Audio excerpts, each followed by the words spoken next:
Welcome back to my channel, and I will show you a tutorial. So last time, this is the same map where I recorded where I made the tutorial for how to make a jump scare. I made this cool Bonnie jump scare, and then it would take you to the game over room. Then yeah, and I'm gonna tell you how to do teleportation. So I'm going to teach you how to do it with CV1 and CV2. So let's start off with CV1. So yeah, you can make the button say whatever it wants, but for this I'm going to put an example for game over. And oh yeah, for CV1, what is most important is you need to turn on send player as signal output for this. Because if it won't, then it'll just put some random player as the signal output, which you wouldn't want that because whoever's pressing the button won't teleport them, and instead will teleport the first person who is in the room or something. But anyways. Then after you get your CV1 teleportation button, you want to go to CV1 Legacy. Then go all the way down to other components. Then scroll to the right until you see respawn point V1 Legacy. Now, next, you want to put any of these pins connected to the green pin on the respawn thing, which is our teleportation point. This arrow also points which direction you'll be facing when you teleport. So if I want, I can make it face this way. I can make it face towards Freddy over there. Yeah, I can do whatever. So then you want to go to tools, then do the connect tool. Connect any one of these pins to the green pin on this. Then you want to push the button and it'll teleport you. So yeah, that is CV1 teleportation, which is not the greatest because, well, if you hold so let me get an item from the props menu really quickly. Let me get a water bottle. If you hold something and then you use the CV1 teleporter, it'll actually drop that item, then teleport you, which is one of the reasons why CV2 teleportation is better. So let me show you CV2 teleportation. So you need to go to circuits and get the button that's just called button, not the one called V1 Legacy, because this is CV1, which is this button right here with these pins on the side. We want the one with the circuit board on top. Yeah. And also, some people make mistake. People make mistakes. If I what's it called? If I get a CV2 button, then record something on a CV1 sample audio thing. I've seen someone make this mistake before. If they record something, hello, this is a test recording. So then they try hooking the CV2 one up to the CV1 one up, which won't actually work because this is CV2 and this is CV1 and they can't go together. So you would actually need a CV1 button like this one to be able to hook it up. So if you try connecting an audio thing,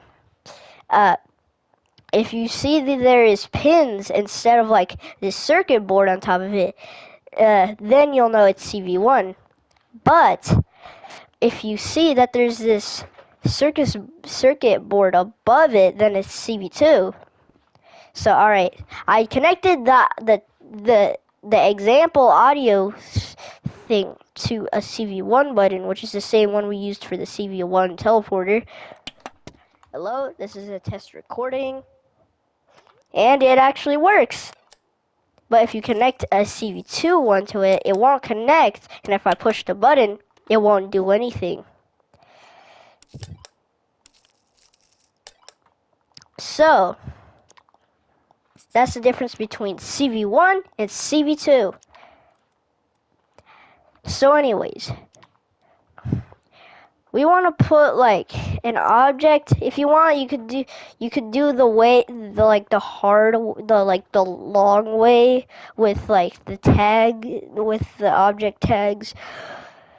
But that kind of wastes more time compared to you could use this the vector.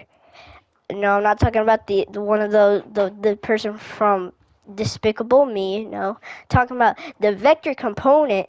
When you go to circuits, then go down to circuits, components, and scroll right until you see this vector component. Now you see this is used for lots of things, mainly for like things to be like spawned on top of it or something. But anyways, if you've seen my last tutorial, this is like that. Where like it would teleport you to the game over room. So you'd want to search up position, then you would want to spawn in get position, and then a set position, which will spawn, which for the position, you need to connect the position to the get position onto here.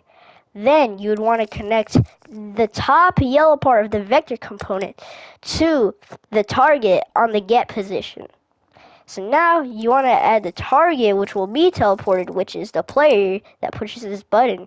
So you would want to do this and that, which will teleport you to the vector component. So that's basically CV1 and CV2 teleportation explained, but the vector component isn't always the greatest. You want to know why? Because if you face this direction, when you teleport, you'll still be facing the direction you were facing, like before you teleported. So that's why we have this respawn point in Rec Room that used to be useless to me before, but now it isn't as useless anymore. So disconnect the vector component and hook this up to the top yellow part on the player spawn point. Well, it's called the player respawn point. Then when you press it,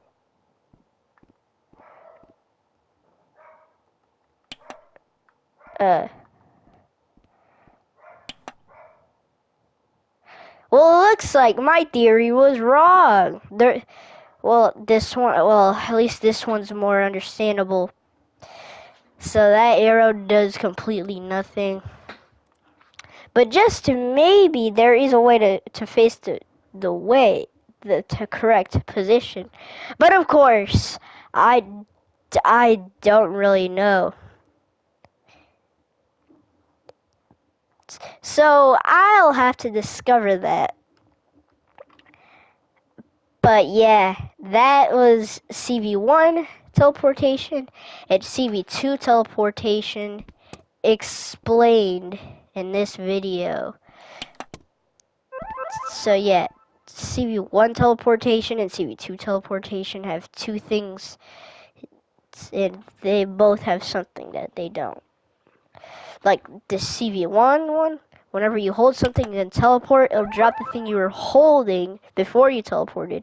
And but this one will actually, where the arrow is pointing, you'll actually, whenever you teleport, you'll actually look in that direction.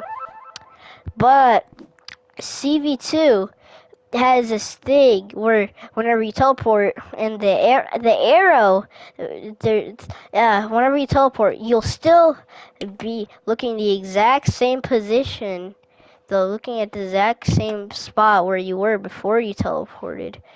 But you could teleport, and it won't drop a object that you were holding before you teleported. So yeah, they all have something. They have something that the other one doesn't. But anyways, yeah, that is it for this tutorial. And yeah, I will see you guys in the next video. Goodbye.